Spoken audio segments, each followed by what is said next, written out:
Hi, everyone. It's Leslie and Coach Susan with you today to talk about our Moving Beyond Challenge. And before we go, please let me know we're live. That really helps me to hear from you. Hi. Most of you say hi to me. So say hi to Susan and I while I just check the feed to make sure we're live. I'm at a new location. And so I can't see certain things that I used to be able to see. We have a new computer up here, all kinds of new things. We used to have a cabin. Are we live? Okay, say hi. Let us know we're live. My husband said we're live, so we're good. Hi, Cindy. Thank you so much from Fiji. Hi from Fiji. Wow. We'll come and do a seminar in Fiji. Love to do that. I've never been there, but I hear it's beautiful. All right, so here's the word. No. Okay. No is the shortest sentence in the world, Anne Lamont says. So we're going to put a little exclamation. We moved yesterday. I am beyond exhausted, but no. Okay. So the question is for today's live is how many different ways can you say no without saying no?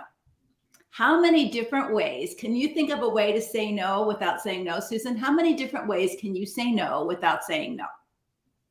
Oh, there's lots of ways. Yes, that doesn't work for me. Okay. Hey, yeah, no, you can not say no, but that doesn't work for me. That doesn't work for me. How many of us are afraid to say no to our mother-in-law, to say no to our mother, to say no? Probably most of us, if we're moms, we can say no to our kids. But to say no to our best friend, to say no to our pastor, to say no to our kids' teacher, right? How many of us find it hard to say no? We know we should, we know we need to because we've got something else going on or we don't have the resources, whether it's time, energy, money. You just have 4 resources at your disposal. If you have a pen and paper that you're working with, draw these circles. So you have your resource of time. My orange pen is going to work here. You have your resource of time. You have your resource of energy. You have your resource of money. And you have your resource of your gifts and talents. Now, you don't have endless resources. None of us do. So when someone asks you for some of your resources, can you give me some time? Can you volunteer here? Can you take the kids on their field trip? Hey, can you babysit my children? That's volunteering your time and your energy and maybe your talents or not. Maybe you don't have talents in those areas, right? But they're asking you for your resources, just like they're asking you, can I borrow $100 today? Can I borrow $1,000 today? Can I borrow $10,000 today, right? If you don't have that resource to give generously and freely, what do you need to learn to do to say? No, but how many of you feel afraid to say that? Okay, Jana says, not right now. All right, not right now is a soft no. So we're going to teach you some soft no's today because we find that so many women feel guilty or selfish when they say no. Have you ever struggled with that, Susan? Saying no? Yes, always. And for me, I notice, I don't like conflict, right? So I want to avoid causing the other person to have a reaction. And so I want to be able to say yes, but sometimes it's important to say no. Yeah. So Susan said something that's really important that we're going to be covering in our challenge next week. And if you haven't signed up for our challenge, I hope you do. But the reason that we all know the word no, we learned it as a toddler. Remember? We learned it as a toddler when we said, no, Mom, we're not going to do that. And depending on how our family handled, hold on, I'm having trouble getting this banner up. Every time I click banners, hold on just a minute. Every time I click banners. Oh, there it goes. All right.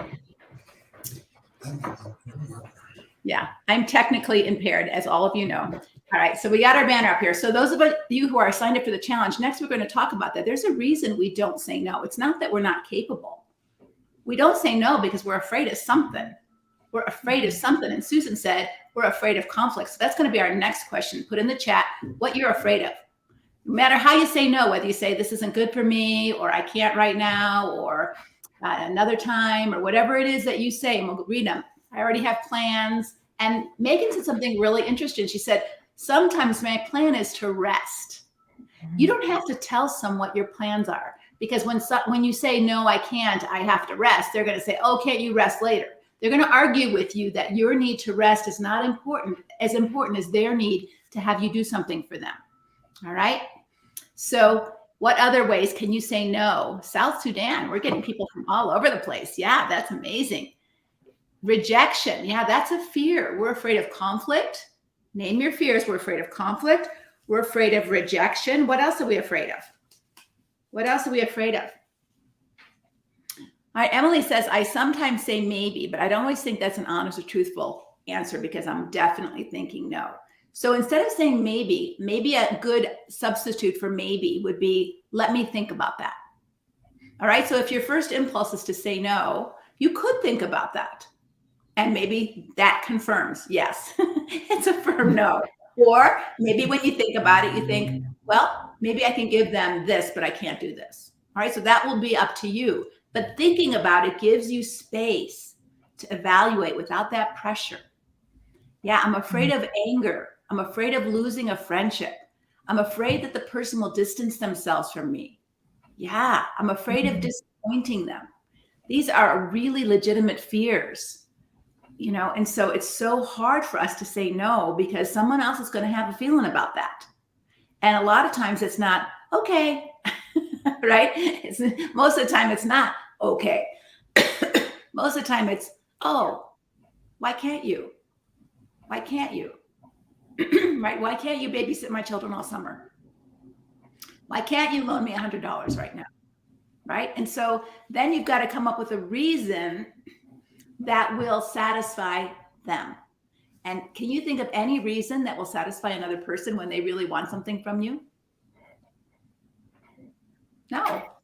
Not a good one. And this, my friend would say, I'll think about it and pray about it first for 48 hours. Yeah. So sometimes that just eliminates it, because you can't do it right now, right? You can't do it right now. Right.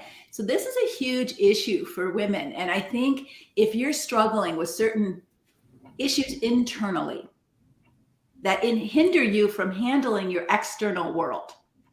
All right. So people ask us for stuff all the time. And it's not wrong for them to ask you. But if you feel stuck in that you can't say no without feeling that anxiety and fear of conflict, of rejection, of someone's anger, of someone's disappointing them, of them distancing themselves from you, all the things that you put in the chat. If you can't do that, the problem is in here, not out there, because people are going to ask you for something all your life, your children, your husband, your extended family, your neighbors, and you ask people for things. That's normal, right? So if you don't have the freedom internally to say no without guilt, or getting a guilt trip that you take on, or feeling something's wrong with you, that you're selfish, then this is an issue that you need to work on. So we're doing a challenge next week. Our team is doing this challenge. And it's called moving beyond the things that hinder us in the inside of us, that keep us from showing up in our outside world the way we want to, right? How many of you show up in your outside world the way you want to? We moved yesterday and had a big, we moved ourselves, had a big moving truck, and, we had a cabin in Pine Top, and we moved to a different location, it's not a cabin now, it's a regular house, so that our children had more room to come and bring the grandchildren, all those kind of things for the summer, because it's 115 in Phoenix. It's just too hot to stay there for long. And so we're up into the mountains and we have a little bit more space, and that's great. But it was easy to show up crabby. It was easy to kind of get irritable because we were exhausted and lots of internal stuff going on. My husband forgot to pack the box that had all of our silverware. So we have no silverware. We're trying to eat like days. Thankfully, some plastic silverware, so we were able to find that. And but there's all kinds of things that could aggravate us in the outside world. And guess what? You're going to aggravate people when you say no, right? Because you're going to cause them to have a problem. Like, I got to find someone else to do this for me, or I got to find someone else to lend me money, or I got to find someone else to babysit my children, or I got to find someone else to work the nursery this Sunday. and they're going to feel a little something, right? And how they handle your no is their responsibility, but we're afraid of that, right? And so I just want you to think about, let me see if I can draw it on my whiteboard. I don't know if I can, but we'll try, because I think a picture is worth 1,000 words. And of course I packed yesterday and I brought my dry erase markers, but some of them write and some of them don't. So this is your internal world, your mind, your heart, your body. This is your external world, people, circumstances. Okay, so we've got our internal world and our external world.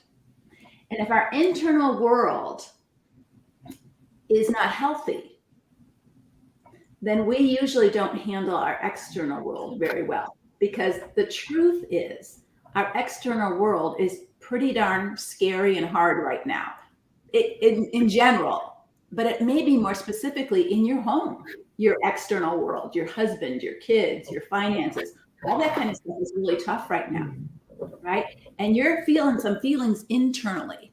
You're feeling fear of conflict, you're feeling overwhelmed, you're feeling guilty, you're feeling ashamed, you're feeling angry, you're feeling negative, depressed, despairing. And when you're feeling these feelings, what do you do with them? Because they will influence how you handle and how you show up in your external world, right? Mm-hmm. So what we need to do as women and as Christians even is kind of fix what's going wrong here, right? So if only my kids would listen, I wouldn't feel so upset. If only my husband would tell me the truth, I wouldn't fly off the handle with him, right? If only the moving truck came on time, I wouldn't have felt so irritable. If only, right? So we have this belief, this internal belief that if my external world went right, I would be just fine. How many of you get blamed when your husband's external world isn't going well and he doesn't know how to handle it internally, and it's all your fault for not making his external world perfect, right? Well, you should have told me, or you should have done this, or you should have done that, and I wouldn't have gotten so upset, right? So if only you make my external world perfect, I won't have to deal with my internal stuff. But ladies, we do the same thing. And so when we can't say no, we've got some feelings like scared because someone from our external world is asking us for something and we don't know how to say no. The problem is in here. This is what we need to work on. And so next week, we're going to spend all week paying attention to this. All right. And it's called a Moving Beyond Challenge. So when your external world feels overwhelming, like you've got too much to do, too much on your plate, how do you handle that internally? When your external world is going to pot and you're full of negative thoughts and bad moods, how do you handle that internally? And these are the things that we're going to tackle in our Moving Beyond Challenge next week. So if you haven't signed up yet, please sign up. It's down there, leslievernick.com/challenge. You do have to pay for it. It's a very low cost, but it just helps us know that you're all in. It's $17 for 5 days. 5 days of help on moving beyond some sort of external challenge that you're not handling well internally. You're going to get the tools to handle it internally, not externally. All right? Because when you know how to handle yourself and show up in an external situation that's tough, you will feel good about yourself, even if the external situation doesn't change as much as you want it to, right? And that's the goal. We can't change our world. All we can do is show up in our world as a light instead of as a stench, right? We want to show up in our external world as a light. So these 5 days, we're going to talk about moving beyond overwhelm. That's Monday. And if you sign up for the challenge, you're going to get an email Monday morning, Moving Beyond Overwhelm. You won't get that email because on my general mailing list, because we don't want to bother you. If you're not interested in this challenge, we're not going to send you these emails. So sign up for the challenge Monday, Move Beyond Overwhelm. You feel overwhelmed. Your finances stock market's going down. Your husband's unemployed. Your kids are having struggles socially because of COVID. There's lots going on, or just your house is a mess, right? Your house is a mess. Or maybe it's just your emotions are a mess and you don't know how to deal with them and you're overwhelmed with them. All right, so we're going to give you an email on Monday, giving you some tools on how to process overwhelm internally. And then we're going to show up on Facebook on a private Facebook page so you can be really real and really honest. And show up on Monday at, I think we're at 7 p.m. Eastern time. Can you double check that, Susan? Because I don't have my stuff in front of me. I think it's my time, 7 p.m. Eastern time. 7 p.m. Eastern time, and talk for an hour with me and one of my coaches. And then Tuesday, we're going to do the same thing, but we're going to have another topic. So moving beyond our negative emotions and our bad moods. How do we move beyond them? When you're in it, what do you do to get out of it? Do you have the tools? When I was in it yesterday, exhausted and overwhelmed, did I have the tools to get out of it? All right. And I did. And I want to teach you those tools too. Third, Wednesday is moving beyond your fear of failure, right? You can't handle anything juicy on the external world. A new opportunity, a new job. Maybe God's calling you to write a book. Maybe God's calling you to teach a class. You can't do that if internally you're so afraid of failing that you stop yourself. How do you deal with that? Thursday, we're going to talk about moving beyond unrealistic expectations. How many of you have unrealistic expectations that your external world is going to be fair? Life should be fair. This shouldn't be happening to me. Why me? Because you're believing that this should be the way you want it to. So we're going to talk about how do we move beyond our unrealistic expectations. We're going to deal with our internal world.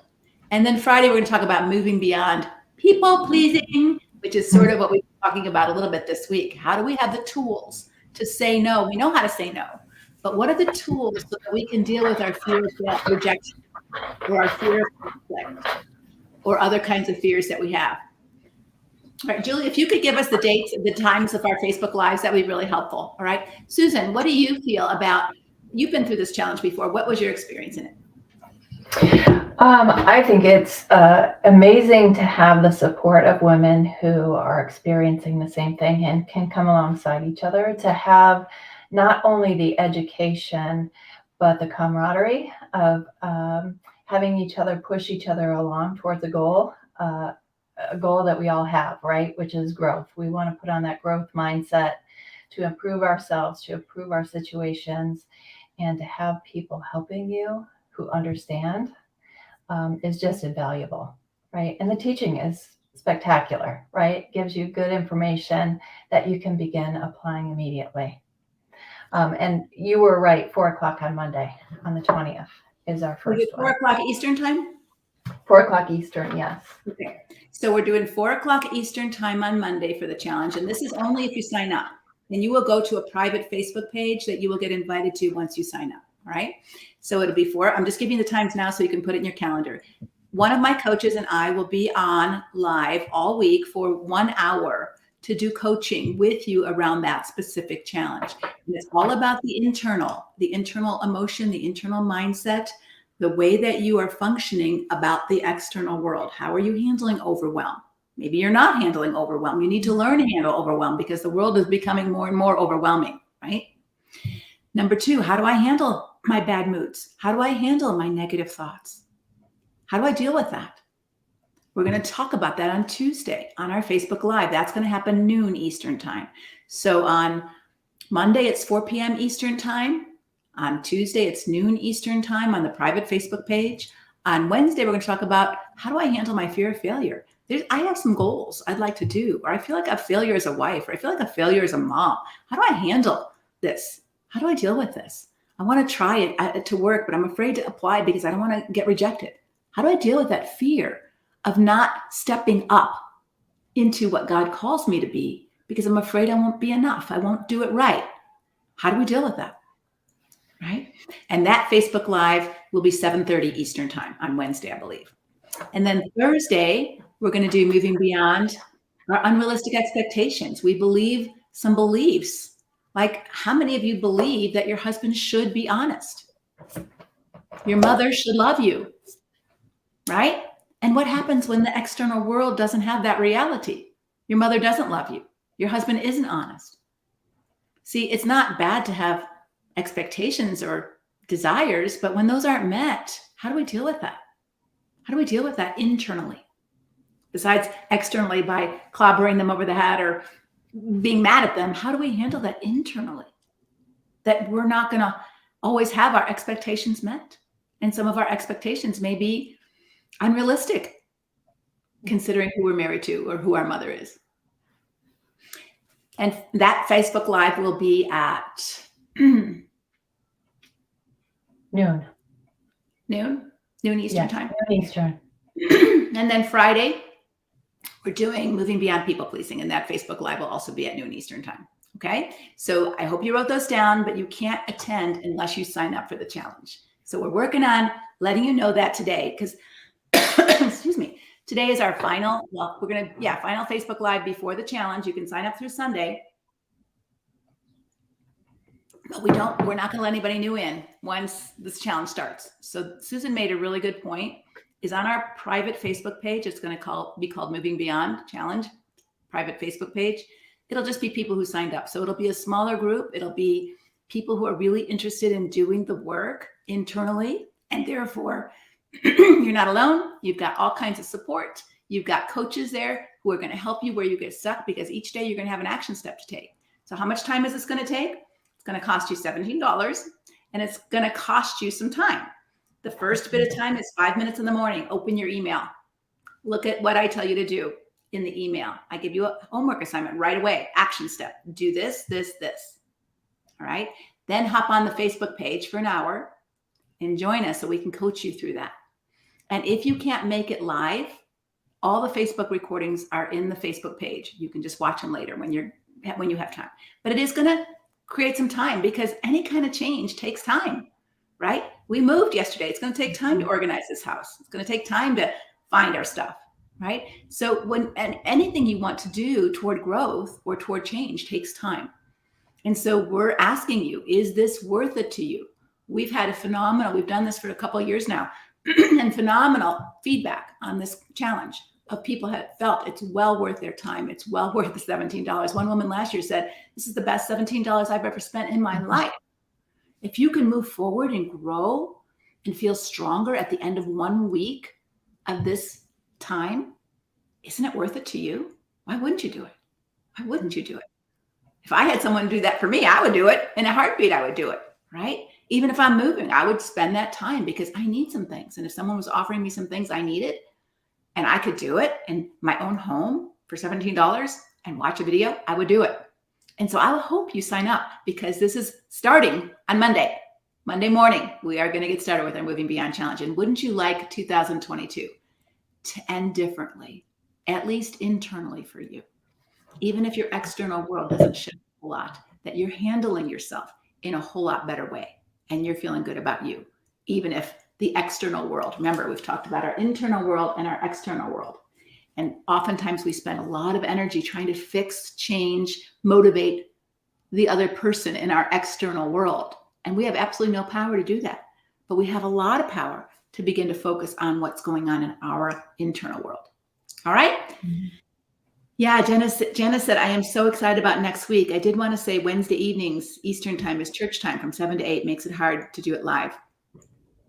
Yeah. Janice, it's so hard to pick a time that works for everybody. That's why we kind of go all over the place, because we know there's internationals who attend these. There's people who live on, the Pacific time. So it's 3 hours different. So every time I'm saying a time, I'm on Pacific time. So I'm always thinking Eastern time. So yeah, it's not going to work perfectly for everybody all week long. That's why we didn't do the same time every day, so that we want to make sure that everybody gets a chance to participate live. Even if it's harder for them a certain day. And if there is a harder day for certain people, then you can certainly watch it on the tape. On the Facebook page, there is a recording part where you can go back and watch past Facebook Lives on that page. And so that page will open for this week, and there won't be a ton of recordings on there because we'll be doing them live every day. So you'll be able to easily find them. How to do this, Christiana? I'm not sure what you mean by the question, but if you want to sign up, just go to Leslie Vernick, LESLIE, V as in Victor, ERNICK.com, and then a /challenge. It's on the feed. If you're looking at Facebook Live, it should be on the tape below, or you should see it in the feed. Other people are putting it in. So you just go there and sign up. You'll pay your $17. And then the next thing that you should get is an email saying, welcome to the Moving Beyond People Pleasing Challenge. Your next step is to join the Facebook page. So make sure you do that before Monday so that you can get into the Facebook page without stressing out. And if you've already registered and signed up and you haven't received any of those things, please email our team at assistant@leslievernick.com. All right. You don't have to remember anybody's name, but assistant@leslievernick.com. If you've already signed up for the challenge and you're not getting a welcome email to join the Facebook page, then please let us know so we can look it up and get you that before Monday so that you're right with us as we get started. All right. Noon Eastern time is 6 a.m. Hawaii time. Yeah. So everybody is going to be on different time zones. I'm sure in Fiji, it's quite a bit different, and other Sudan was on here. So there's lots of people from all over the world attending, which is kind of cool. It's really cool when you get into a group of women from all over the world who have the same issues that you do, and you see, I am not alone. And the other amazing thing is, just like this Facebook feed, you got some great ideas about saying no without having to use the word no. When you hear from other women of what they're trying or what they're doing or what they've done that's been successful in dealing with some of these challenges, it kind of gives this stronger together feeling like, wow, I don't have to figure this out all by myself. There's other women who are 2 steps ahead of me that figured this part out, and maybe I'm 2 steps ahead of them in this area and I figured it out, or I'm working on it, and we can help each other grow stronger. And there's a really cool amazing energy that comes together when you're with a group of women who are all working on the same thing, just like Susan shared. So we hope you decide to join us. And anybody have any questions about the challenge, or anybody have any questions about what we've been talking about so far? So I'm going to repeat the Facebook Live times. I've got it here on my computer. Hold on, let me find it. So Monday is 4 p.m. Eastern time. Tuesday is noon Eastern time. Wednesday is 7:30 p.m. Eastern time. Thursday is noon Eastern time, and Friday is noon Eastern time. Noon Eastern time seems to be the best for most of our audience. That's why we have a couple of those times, 3 of those times, and then 1 in the afternoon and 1 in the evening for those who may find that really impossible. All right, Cape Town, South Africa. Wow, this is so amazing. We've got such a great international audience. I'm so happy that you're here. And if this is the first time you've ever been on our Facebook page, just let us know, because we really want to welcome you. And there are a ton of resources for you, especially if you're in destructive relationships, from my podcast to our YouTube channel to we're going to launch a brand new website in a couple of days that'll have a quick start guide for those of you who are in a destructive marriage to really know what to do right away, especially if you can't get into Conquer right now. And so there's going to be all kinds of wonderful support and resources for you to grow into the woman that God calls you to be. So if you have any questions about the challenge, or if you have any questions about ways to say no, like what keeps you stuck internally. So if you're like Susan, afraid of conflict, what do you need to do to both remind yourself that conflict isn't bad? Conflict is normal. Conflict is normal, right? Just like growth is normal. And traffic jams are normal. You don't have to be afraid of traffic jams. They're unpleasant. They're uncomfortable sometimes, but you don't have to be afraid of them, right? And so conflict is normal because you have 2 different people who see the world differently and have different values and different goals. And so if you have healthy conflict, you talk about the problem, not attack each other, right? And so we see in our world people not dealing with conflict. The Republicans and the Democrats are not dealing with the problem. They're just attacking each other and blaming and shaming each other. And we see where that goes, right? It goes nowhere, no solutions at all. But we do this in our families as well.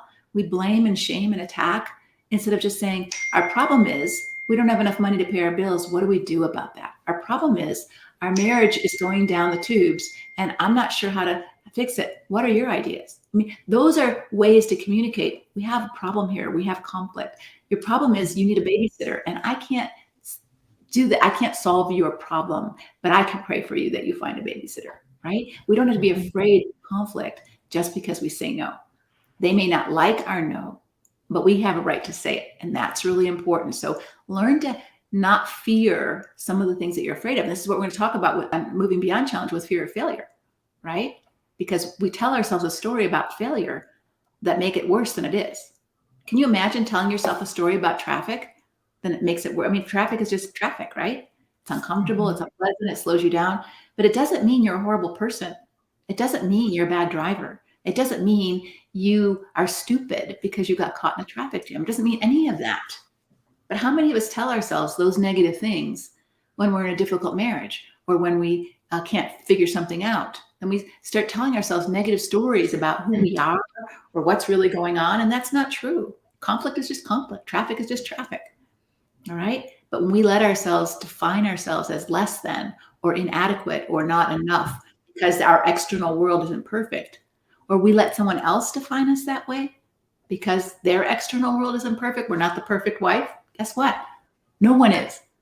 But if we feel shame because of that, because they expect us to be and we're not, then we're in a heap of trouble internally, right? And this is what we want to work on with you. Mm-hmm.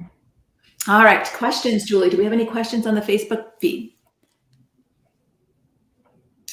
If you're already part of Conquer, there is not an expense for that.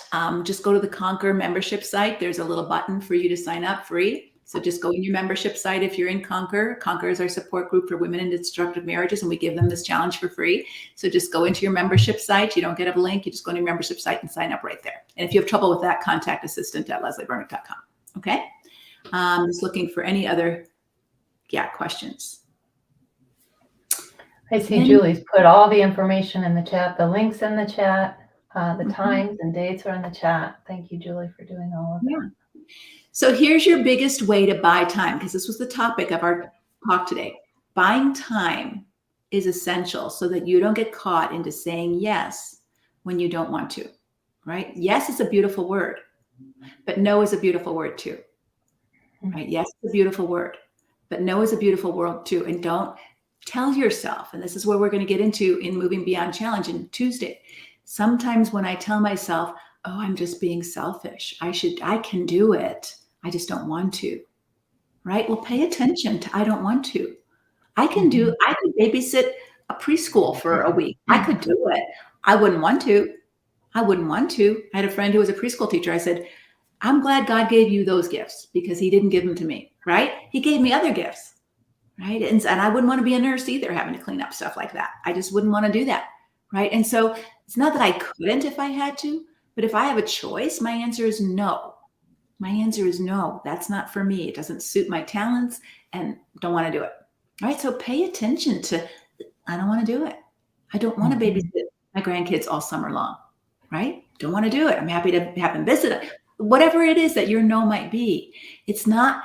Be careful here, because when your body says no, or your gut says no, or your emotions say no, and then you tell yourself, oh, I'm selfish. Oh, I'm bad. Oh, I'm not a good mother. Oh, I'm not loving. Oh, I'm guilty of being, a narcissist because I want to say no. I had a woman in it tell me, I think I'm a narcissist because I don't want to babysit my grandchildren. I said, I don't think a narcissist would care like you care about how you are right now. So pay attention to those negative messages you give yourself when you don't want to do something. When you don't want to do something, that's a good red flag that maybe you shouldn't do it. Now, there's one caveat, because sometimes doing something positive for ourselves is uncomfortable, right? Like walking, exercising. I never want to exercise. Right. I never like get up in the morning saying, I can't wait to get out for my walk. Or I can't wait to go to the gym. Right. There's always a resistance there because it's uncomfortable. It's hard. Right. But I know it's good for me. And so I do push past that because it's good for me. So those are the things, the internal work that you need to do to understand those differences inside. Mm-hmm. I love that you brought that out. Why do you think women haven't been taught to pay attention to that internal nudges, or those internal, go yes or no, right or left? Why do you think we ignore that? Well, I think you have a good point. I think it is part of being a woman, right? And it kind of became a man's world. It's been a man's world, right? And men's needs became more important. And women were told that they need to meet those needs. They need to manage a man's external world, which what you're saying is if you resist noticing your own internal world and you say yes when your body's telling you no, you lose that ability to even have a sense of self anymore. And I think that's a dangerous place to be. It's often with women. I don't think it's always with women. If you think about, when I was growing up, you're told to clean your plate. It doesn't matter if you're full or not. right? Because somewhere there are starving children, right? So you're That's taught yeah. to not pay attention to your own stomach, right? And so I think everybody has lost a sense of self, and I think we would love to help you get that back. Learn who you are. Learn if you really want to say yes or want to say no, because your body will react, and it could have lasting effects. I love that, Susan. I think that we haven't been taught, even as Christian women, not just women, but Christian women even more so.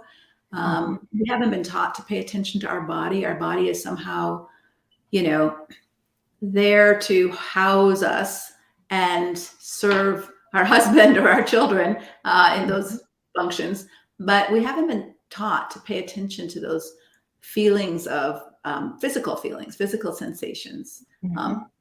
And we have them a couple different places. And so what I would teach you, and I'll give you a little heads up next week, is what am I thinking up here, right? What am I telling myself? It's usually in words or images, right? Like I'm telling myself I'm horrible or I feel ugly, or what is it? My mental talk internally. What am I feeling?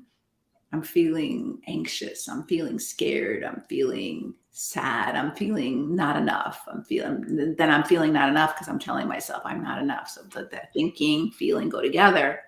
And then the third place is your belly, like your gut. What do I really want to do here? What's really important? And when you ask all three places, they don't always match. When they match, it's wonderful. Then you've got a really good green light. But they don't always match. All right. So you might be telling yourself, no, I can't do it. I can't handle this. I can't handle this. And you're feeling fear. And when you consult down here, it says you can do this. You can do this. Right. Your body knows you can get through this. It's hard, but you can do it. Keep going. Right. And so that's the part that's really important to know yourself and pay attention to, and not just let this part decide or this part decide. Right. You've got to get some alignment here, and knowing yourself and knowing how those parts work and paying attention is crucial for you to be a whole person and capable of handling your external world in a wise, loving, holistic way, instead of always feeling like I'm doing everything everybody else's way and I don't have a personal stake in anything because I'm just a chameleon. I'll be what you want me to be when you need me to be that, and then I'll change in that. In the last Facebook Live, we talked about ice cream, and we said, hey, what would it be like if lemon sorbet tried to be chocolate ice cream? It would fail. It would fail because it's not supposed to be chocolate ice cream. It's supposed to be lemon sorbet. And people who like lemon sorbet like it as lemon sorbet. They don't want chocolate in it, right? And people who want chocolate ice cream don't want their lemon sorbet in chocolate. And so when you try to be what you're not in order to make someone happy, they're not happy because that's not possible for you. A sunflower can't be a rose, and a cucumber can't be an oak tree, right? And so be who God called you to be, not what someone else wants you to be. That's the big, I think, lie in our Christian teaching is we're to die to ourselves and not be ourselves. We're to be whatever someone else wants us to be, especially a husband. And we can't. We can only be the best version of ourselves. And it takes a lot of work to rewrite those scripts that we've been taught and undo that teaching and train ourselves to do something else. And so Leslie has just given you an example of what it looks like to do that internal work, right? And doing that internal work is so important. And sometimes you might want to just say yes, but taking a pause and letting your answer be, let me check my calendar and get back to you, allows you that time to do the internal work of checking with all those places. What's going on in me? How do I really want to answer this question? So that you can do that and then go back and say, you know what? I don't think that works for me right now. Yeah. And Christina, I'm so sorry that your husband had such a violent reaction to that, but I hope you call the police, and I'm hoping you're separated from him, but that's a warning to you that he is not a safe person. And maybe you need to not only separate physically, but maybe you need to separate your finances a little bit so that you have a little bit of freedom to do what you need to do to help yourself, whether it's sign up for this course or go to the doctor or go to a therapist or whatever you need to do. And he doesn't get to decide how you need to take care of yourself, right? And I think, again, this is the thing that women have deferred, their well-being to someone else deciding, oh, you don't need that medicine. Oh, you don't need to go to the doctor. Oh, you don't need to go to the dentist. Yet he has money for man toys and other things that he wants to do, but somehow your needs and your self-care and what's important to you don't matter. And it shouldn't matter to you because it doesn't matter to him. But it does matter to you. And it should matter to you, your well-being, right? And I'm not saying spend, $1,000 to go on a vacation. I'm saying your well-being is important to God and it's important to you. And if you don't steward your well-being, who's going to do that? Who's going to take every thought captive to the obedience of Christ if you don't know how to do that? Who's going to guard your heart above all else? For it is the wellspring of life if you don't do it. Who's going to take care of the temple of the Holy Spirit, which is your body, if you don't do it, right? These are your mandates as a steward of the gifts that God has given you, your mind, your body, your talents, your finances. And if you don't take some ownership of that and some responsibility for that, and you defer, you're kind of relegating yourself to the status of an infant who needs someone to take care of them, or an unconscious person, right? So when I'm unconscious, I have a medical directive that still says what I want and what I don't want, right? And so if I'm unconscious, someone else is going to have to make some other decisions for me. But that's all, because I can't. But you're a competent, capable, adult human being. That's important for you to be safe and take some responsibility for that safety, both economically as well as physically and emotionally. All right. Question. I don't think a narcissist thinks they are a narcissist, right? Yes, that's right. So when she came up to me at the book table and she said, I think I'm a narcissist because I don't want to babysit my kids and I feel so selfish. No, a narcissist never feels selfish. They feel entitled.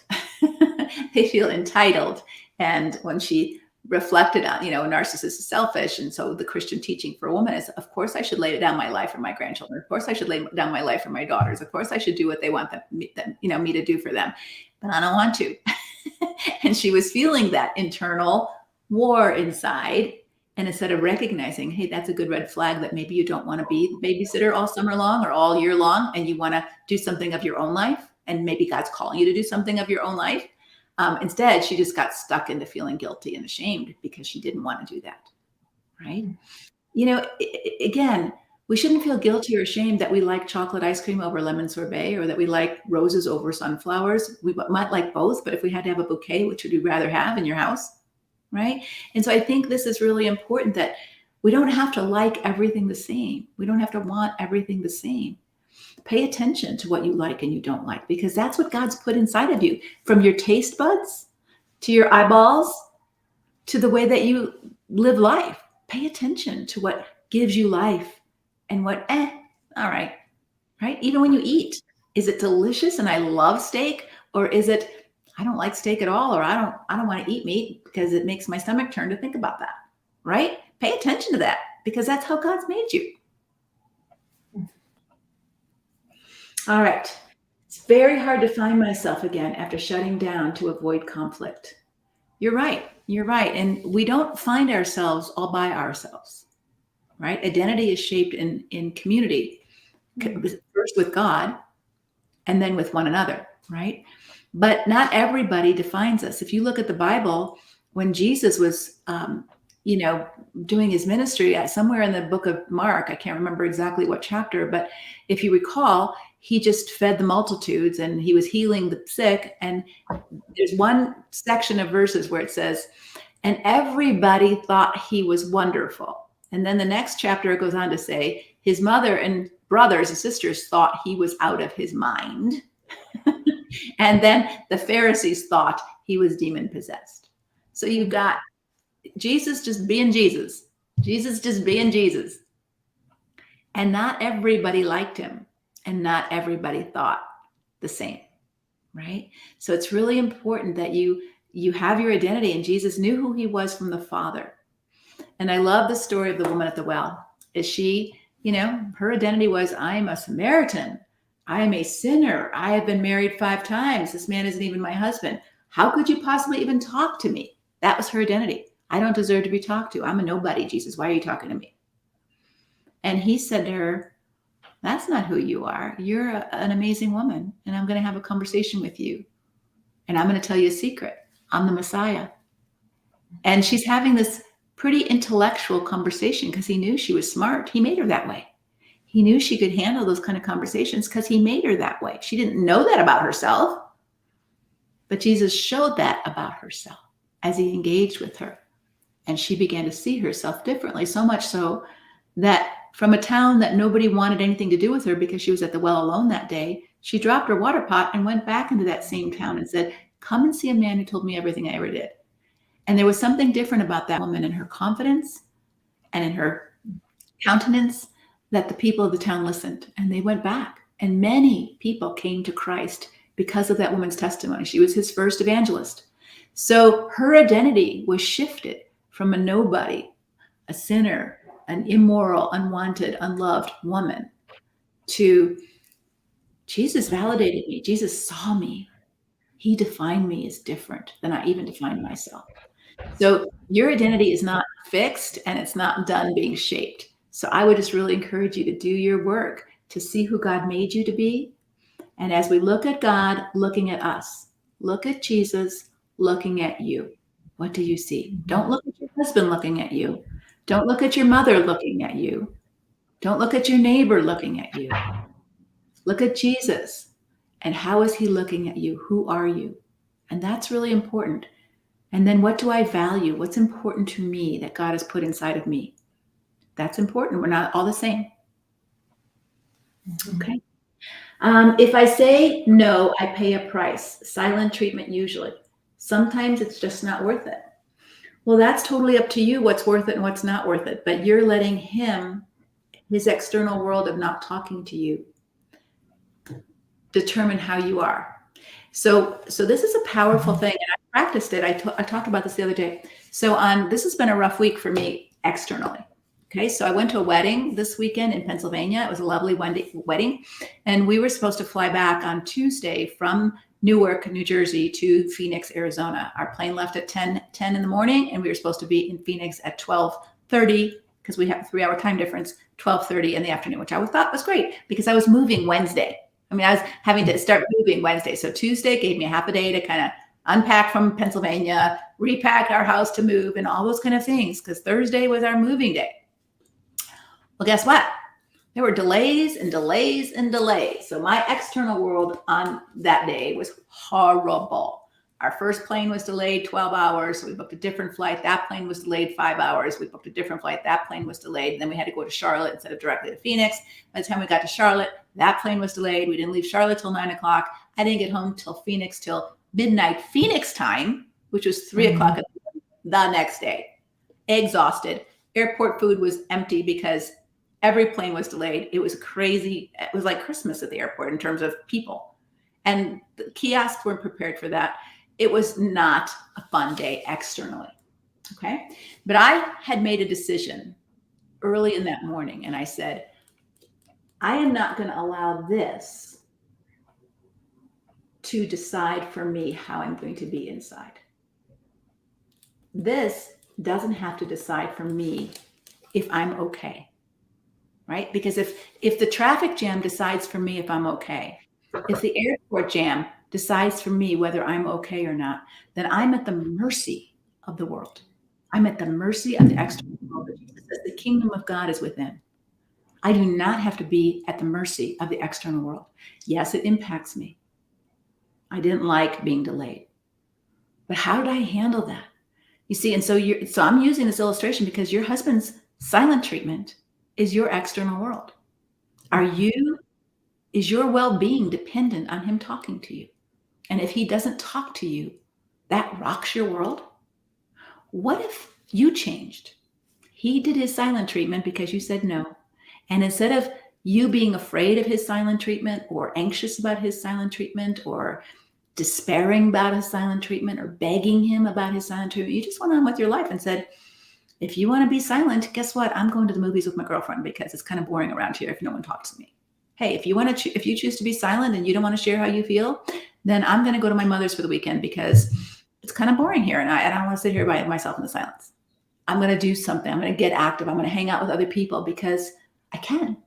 I don't have to let his silent treatment decide for me how I'm going to be, what I'm going to feel, how I'm going to act. I don't have to get depressed when he gives me the silent treatment. I can move on with my life and let him figure out how he wants to handle his silent. You've given him tons of power over you by his silent treatment. It works for him. He can control you. I don't want to say no because he'll give me the silent. Well, that works every bit as well as a fist if you say no, right? So what does that mean for you? And only you can decide that, and only you decide what you want to live with and what you don't want to live with, or how you want to live in the situation. So at the airport, I decided, how do I want to be? I can't control the airport. I can't control the airplanes. I can't control, all I can control is how am I going to be right now? I can be complaining and crabby, and like lots of people were, or I can say, okay, God, you know, I can't control my external world. So now how am I going to be? You decide that. And that when you have that power, other people lose their power over you. External situations lose their power over you like they used to. Because you don't need them with a big old capital NEED. I need you to do what I want you to do, external world, in order for me to be okay. Whether it's the traffic, whether it's the airplanes, or whether it's your husband's silent treatment. And this is powerful. This is powerful. And if you can begin to work on that, guess what? He probably won't use a silent treatment anymore because it doesn't work. It works for him to do that to you now because you let it. Any thoughts about that, Susan? Yeah, and the other part of that is that he doesn't have the opportunity to resolve his own internal world of disappointment, right? He's asking you to control his external world so that he doesn't have to manage his own emotions. Mm-hmm. Right. And so that's not good for people, right? To begin to manipulate their emotions so that they don't have to deal with it. An adult, healthy person can manage their own emotions and respond in healthy ways. And so in a sense, you're robbing him of that opportunity. Whether he'll take it or not is up to you, but giving him the opportunity to feel disappointed so that he has to figure out what does he want to do when he's disappointed. How is he going to respond? Yeah. And that's really the loving job of a helpmate, right? Mm-hmm. So instead of enabling him to stay dysfunctional and not communicating or not dealing with his own disappointment, you're catering to him in order so that he doesn't have to. And I don't think that's as helpful as it could be. I'm not saying blame him or shame him or do anything cruel to him. I'm just saying, hey, you have a problem with expressing yourself and figuring out your own feelings and your own world. I can't fix that for you. I see it, but you've chosen to shut down instead of talk about it. So I'm going to go visit my mom until you can figure out what you want to do about that. Okay, that's a loving thing to say. It's not cruel, it's not mean, but it's the truth. Mm-hmm. So somebody wants to know what I did to improve my internal attitude at the airport. So first of all, I calmed my body down because I just felt it. I felt disappointment. I felt angry. I felt frustrated.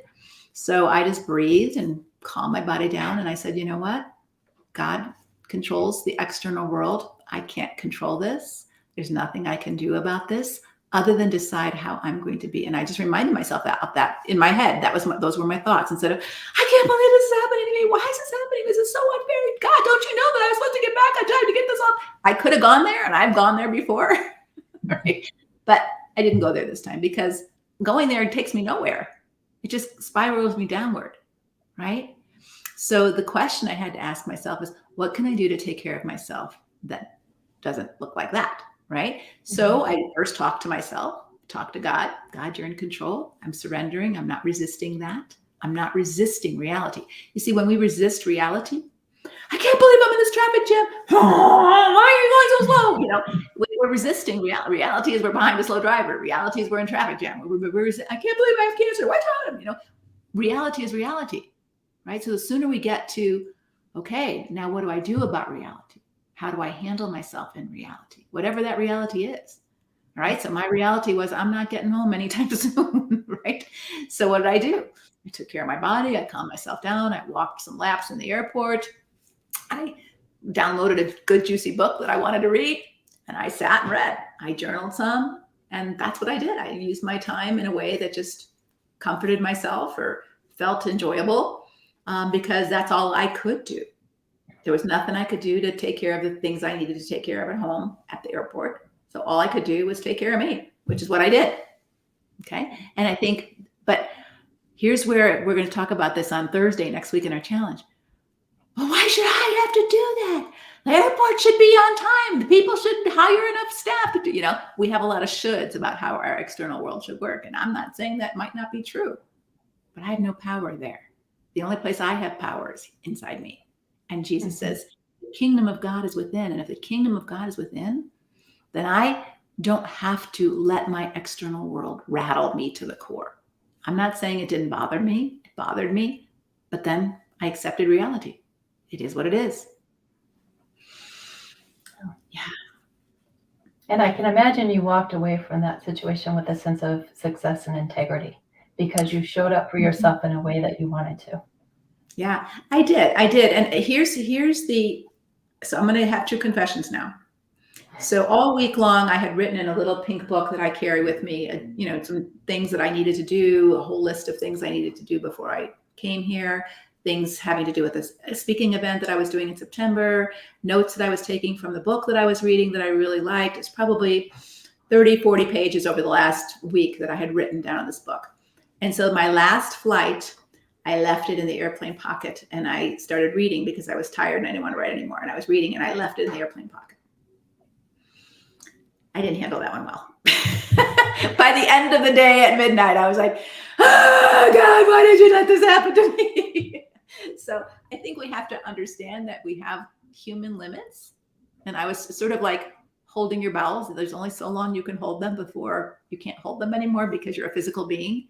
And you don't really want to mess yourself up and you don't want to poop in your pants, but sometimes you might. And I hope that never happens, but I'm realistic enough to know that as you get older, you have less control over some of that, right? So my point is that we do have human limitations. And sometimes we get to the very end of our strength because we're tired and we're hungry and all of the other things that are going on in our body. We don't have as much capacity to handle ourselves in the way that we would want to show up. So at the end of the day, reality got the best of me for about 5 minutes until I was able to cry and yell a little bit. And then I just said, okay, I accept I lost my journal. I don't like it, but I accept it. See, once we say that out loud, I accept it.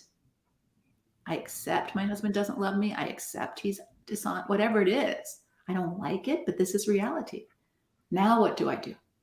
How do I want to handle myself here? Right? And it might take you a day to accept it. It might just like it takes us to accept someone who died, right? I mean, isn't that what the grieving process is? Someone who dies suddenly, I don't accept it. This shouldn't be. How could this happen? Oh, I'm not accepting it. I'm not, and all of that internal anger and horror and grief and all those emotions are us not accepting it. And we get to a place where we accept it and we're sad. And then we have to process that sadness. And then we accept it and we move on, right? And however long that takes, that's what we have to do when someone dies, if we're going to get healthy and stay healthy.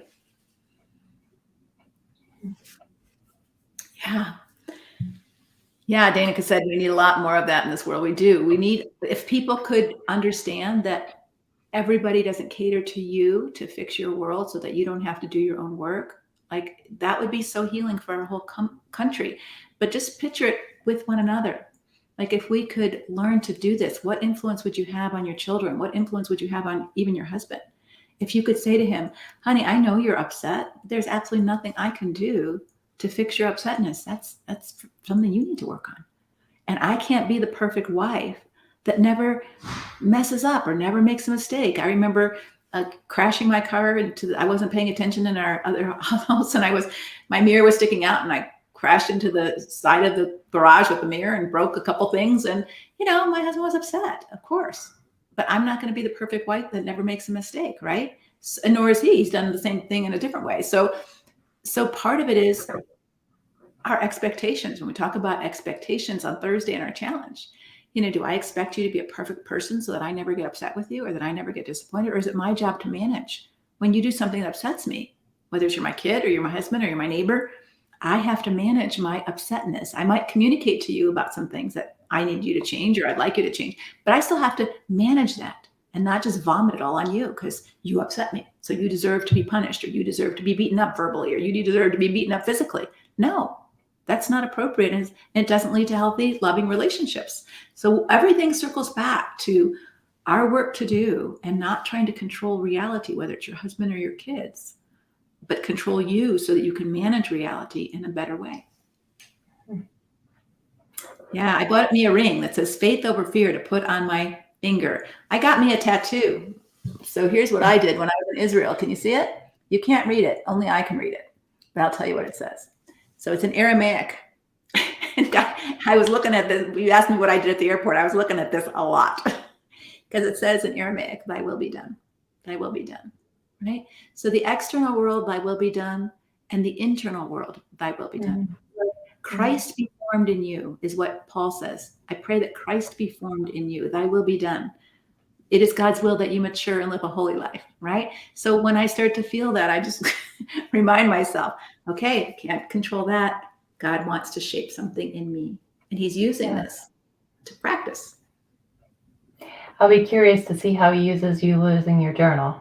Janice is saying, so which plane was that? She would love to find it just because. The last plane, and I lost my journal, and I went back and it was gone because they clean the plane right after you walk out and they throw everything away. So it was gone. And, I prayed and I was upset with God. I said, God, I was such a good girl all day long. I can't believe you let this happen now. That was my prayer.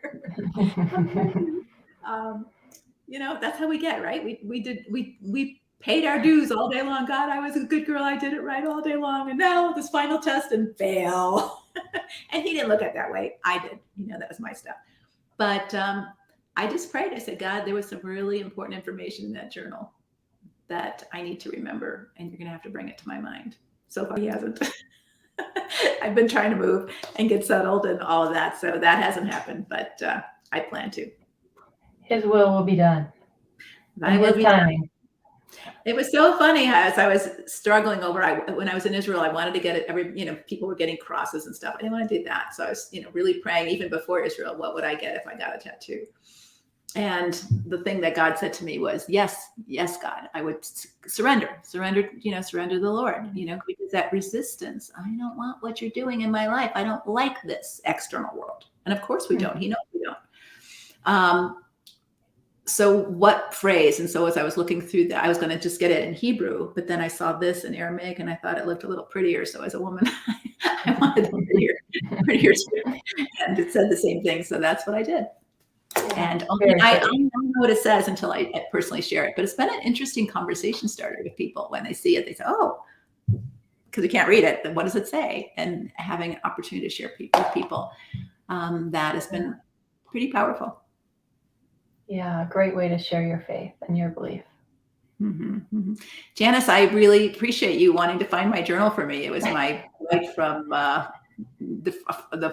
actually wasn't my total final flight. It was a final flight that I got on from Newark to Charlotte. And then by the time I went to Charlotte to Phoenix, I went back to that plane, and that plane was cleaned out and reloading, and they went back in to look for it. It was gone.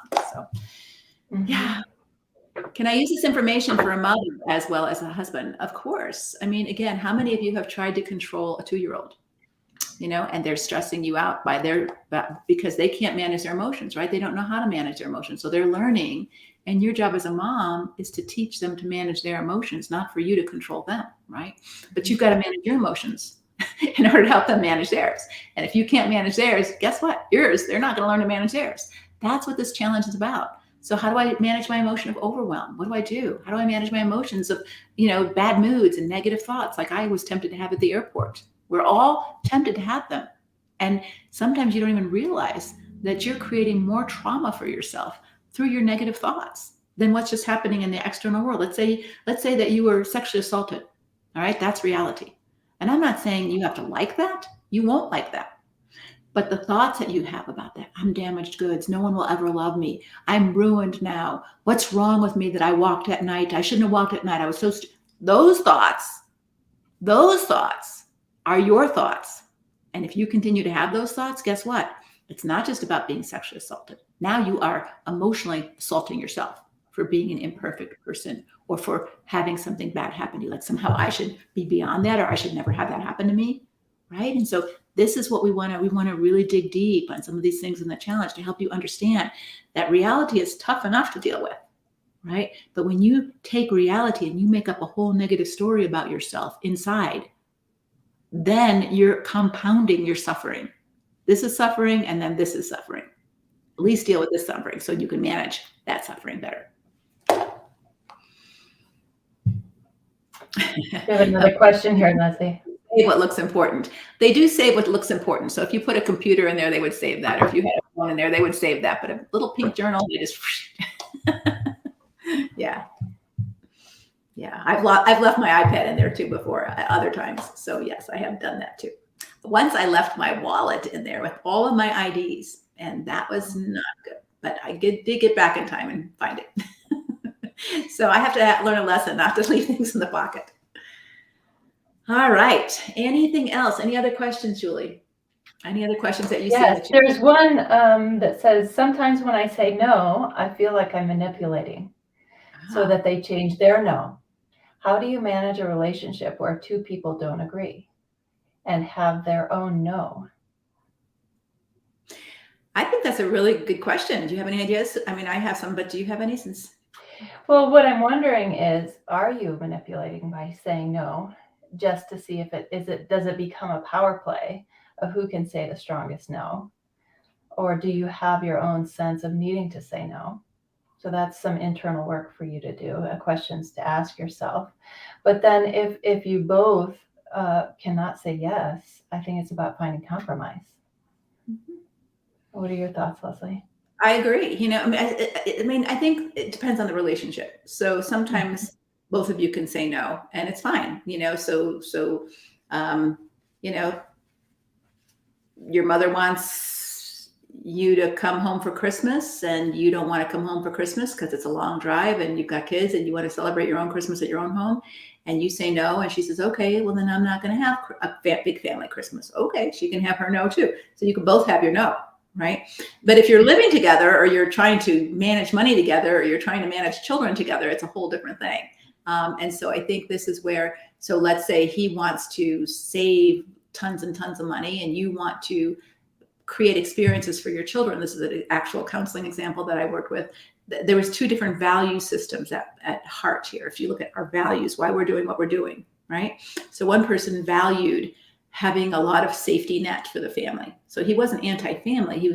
He wanted a big safety net for retirement, for the college education, for wedding planning, for, school education, all kinds of money in the bank for all those things for his family.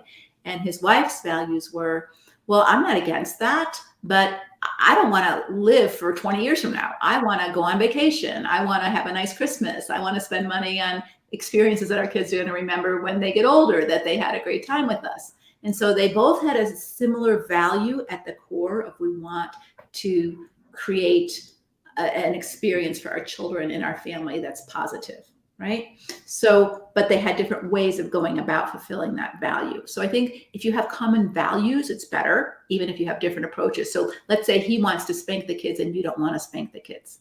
All right. So there's a common value of both of you want your kids to be good kids when they grow up, and you both want adequate discipline for your kids when they misbehave. How that happens, different approaches. So I think you have to understand where the no's are coming from. Is it from a similar value, or is it from completely different values, right? So that you value monogamy and he values freedom, right? And so no, I'm not changing my ways, and no, I'm not living with this, right? Mm-hmm. So now, no, I'm not changing my ways, and no, I'm not living with this. So now what's next?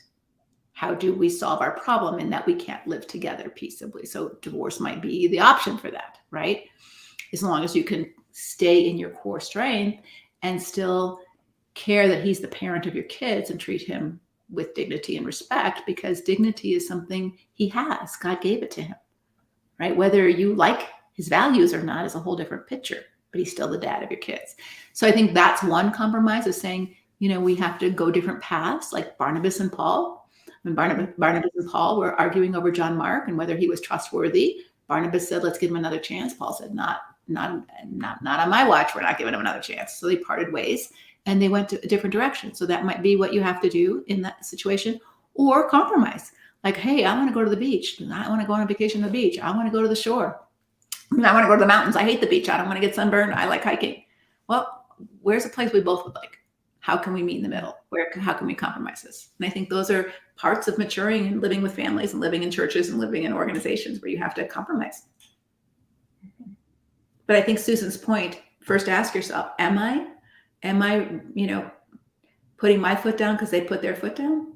Or am I putting my foot down with my no because it's important to me? And I think that's where your values, and this is part of what our work to do, and we'll talk about this next week, we have internal values, like if it's important for you to be honest, if it's important for you to have integrity, there's certain things you will do and there's certain things you won't do. And it's important for you to be honest with yourself and with others about those things. And they may not have those same values, right? They may be willing to cheat on their taxes, or they may be willing to fudge, something, and you're not. And so if that's your values, you've got to say no. I'm not signing that tax return. I'm not doing it that way. That's not who I am. And there may not be a compromise. All right. Any other questions that you saw? Please sign up for the challenge. This is our last Facebook Live on our public Facebook page before we go to their private Facebook page. I'm running out of words here.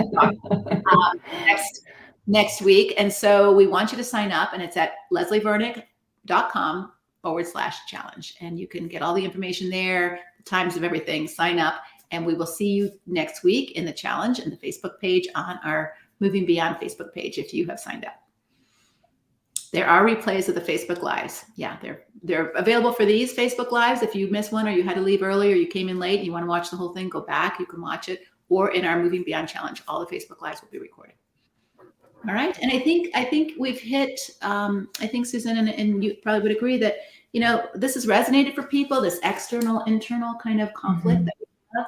And I think a lot of our energies has been spent trying to fix the external world and I'm not saying don't do it. If your external, like my external world right now is a mess. If I shared my camera in my house, everything is like, we don't have our dishes put away. We don't have, our bedding. I had to fudge find clothes today. I don't know where my clothes were. I was happy. I couldn't I found my makeup, but I couldn't find the brushes to put my makeup on. I'm thinking, oh my gosh, I would have to do Facebook Live with no makeup. So thankfully we found enough stuff to get ourselves on the camera this morning.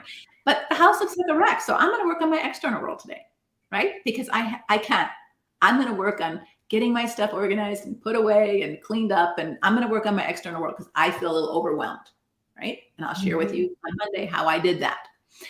But if I didn't have any control over my external world, like the airport, there was absolutely nothing I could do to get the plane to come on time, to get the plane to leave on time, to get the lady to give me answers. I couldn't control any of that. Then all I can work on is my internal world. And if you've tried to fix your husband, you've tried to reason with him, you've tried to talk with him, good for you. Those are important parts to do. But if nothing's changing, insanity is doing the same thing over and over again, hoping for different results. So it's time that you accept that this is who he chooses to be, or this is how he chooses to think, or this is how he chooses to feel, or how he reacts to things. And now, how are you going to handle that internally? Are you going to accept that and live with that? Or are you going to accept that and not live with that? Right? You can accept something and still not live with it. Like I might not fly certain flights anymore, or I might choose to fly less now because of that, right? So I can make choices about that move me forward. Right. Yeah. Christina is reminding us of the serenity prayer. And I think this is really important. God, grant me the serenity to accept the people I cannot change, the courage to change the things I can, and the wisdom to know the difference. I can change the way my house looks today. That's what I'm going to do. I can't change the way someone thinks. I can invite them to change the way they think, just like I'm inviting you. I'm inviting you to change the way you think about some things, right? I've given you some examples. I can't make you. I can't make you. I can just invite you. And I'm okay with that. I don't lose sleep over you not changing if you decide not to change. I invite you to change. I invite you to come to the challenge. So don't lose sleep over your husband not changing. It affects you for sure. It affects you. And that's what you need to work on. How is this affecting me? Am I losing my mental health over this? Am I drinking too much because of this? Am I handling stress in a physical way that's breaking down my body because of this? And that's what you need to pay attention to, because you can't change this. All you can do is work on your internal stuff and take care of you. All right. Well, I am going to, I think, sign off. I don't see any other questions. Oh, let me just see. Oh, here's two more. Let me just do this. A couple more questions. Surrender sounds like remaining in a destructive marriage, letting God produce his image through suffering. This is what my friend is struggling with. She wants to separate because it's emotionally destructive and feels that she's supposed to stay because it's a lot God has given her, that she's supposed to let faith have its perfect work, stay in the home, trusting God to deal with him while she allows God to work the image of God in her, especially because of 1 Peter 3 and how Christ says you are one, let no man separate. Do you have any wisdom to share on this topic? So that may be her decision. I'm not sure it's totally spiritually sound. And so I think that she has to weigh all of that. If her husband's behavior has broken the marriage vows, and he's not willing to change that behavior, he's not repentant, he's not willing to do that, and she can't trust him, it's impossible for her to really fulfill her marriage vows in a healthy way, especially the sexual whole thing, but there's no trust and safety. The marriage relationship is a marriage relationship, not necessarily of romantic love, but of trust and safety, right? That's how God ordained it. Don't have sex till you get married. Why? Because I want you to be safe. I want you to be in the most trusting, safe relationship you could possibly be in. And so when someone harms you repeatedly without repentance and aren't willing to change, yes, God has work to do in him, but if he's not willing to have that work done, is God asking you to willingly lay down your life for someone else's foolishness, which is really the question, right? So God does call us to lay. So here's where the suffering thing gets tricky, because God does call us, says when you suffer, you grow, all right?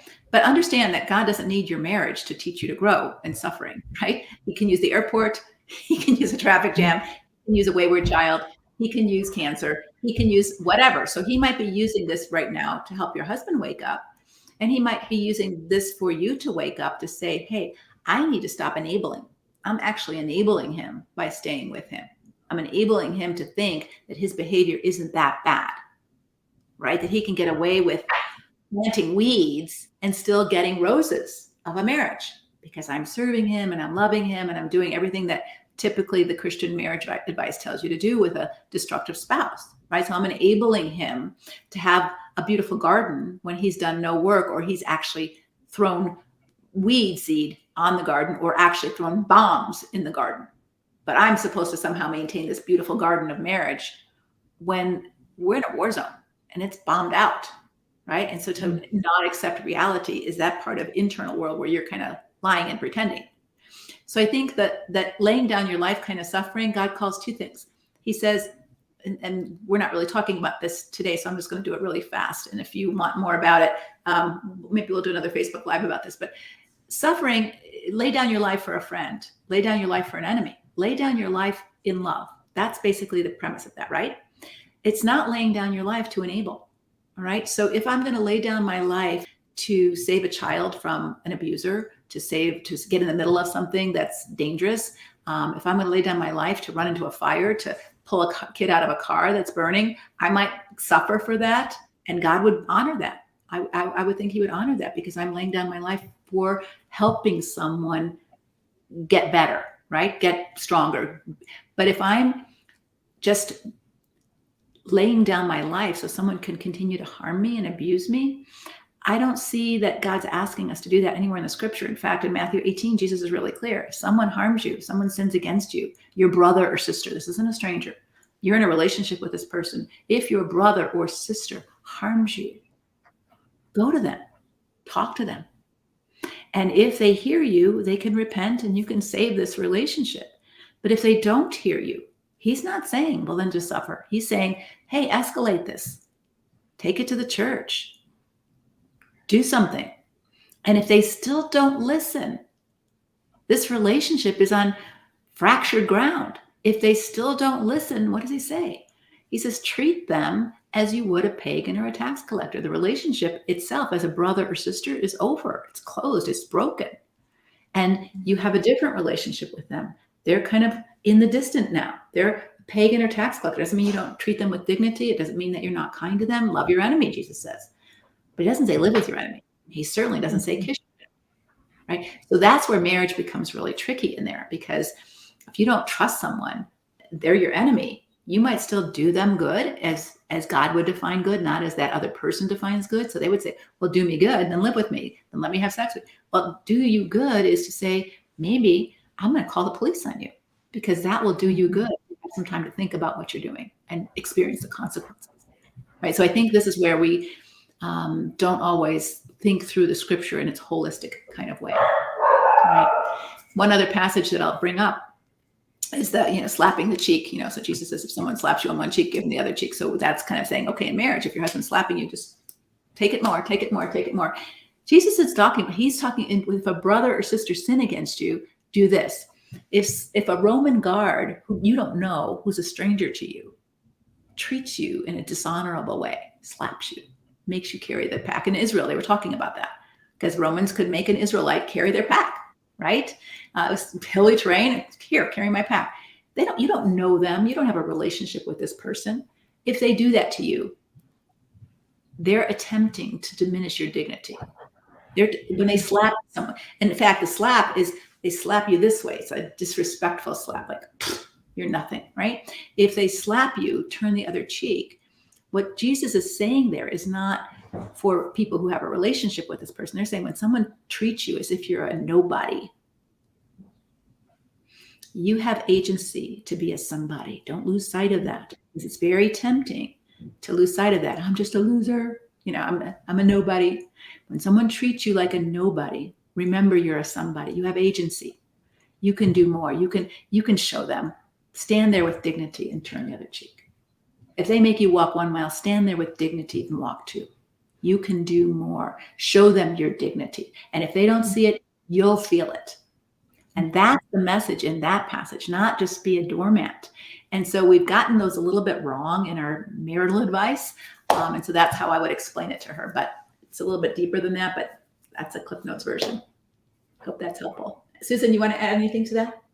Oh my gosh, I don't know if I can add to that, Leslie. I think you did a great job in a short time of explaining that. I really appreciate that.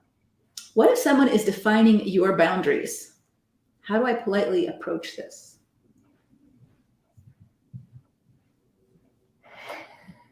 How can somebody else define your boundaries? I don't know the specifics of this, but I think you politely say no. I'm not willing to do that. Mm-hmm. Yeah. So I what can if you understand you want something? I'm not able to do that. Yeah. And I don't think, again, if we think about boundaries, I don't think Nevada gets to decide Arizona's boundaries. I don't think my neighbor next door gets to define my property lines, right? Or they get to tell me whether I can lock my door or not. That's not their responsibility, right? So it's nonsense when we talk about it in real world kind of stuff.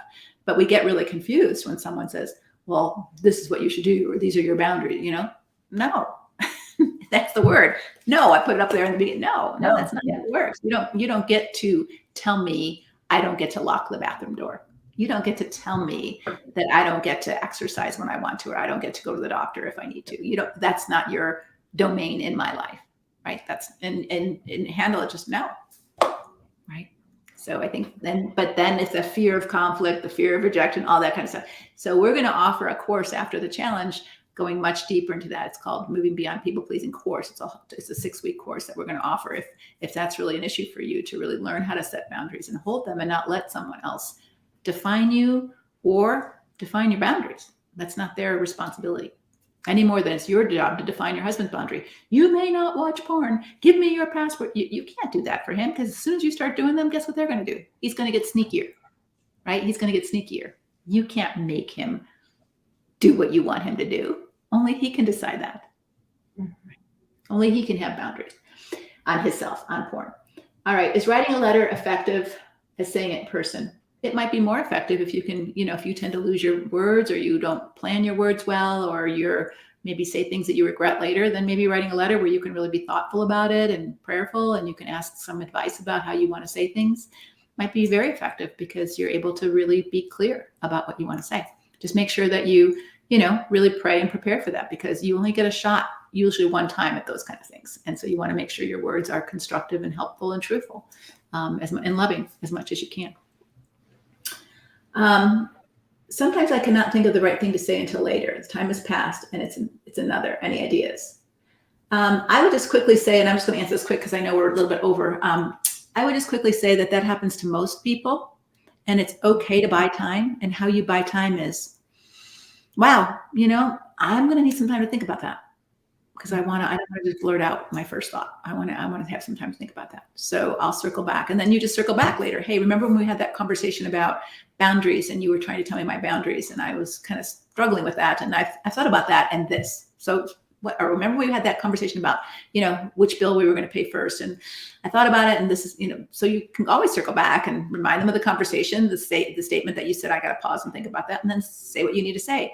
The other thing is, if someone's always asking you the same thing and you want to have a good phrase to say it, like my daughter was adopted from Korea, and they would always say stupid things when, people would say stupid things when they would come up, and I would just have a phrase that I would say over and over again that I just said because I got tired of explaining and all of that. It's like, why didn't you have your own? All those kind of things. And so you can say, hey, I'm comfortable with my decision. Or one, if someone like, why are you getting divorced? God hates divorce.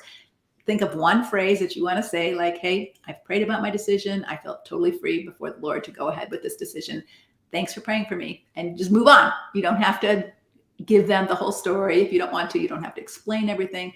Think through what you want to say for people who might ask a lot of questions about something you don't want to get into. It's okay for you to say, no, I don't want to tell you my whole life story.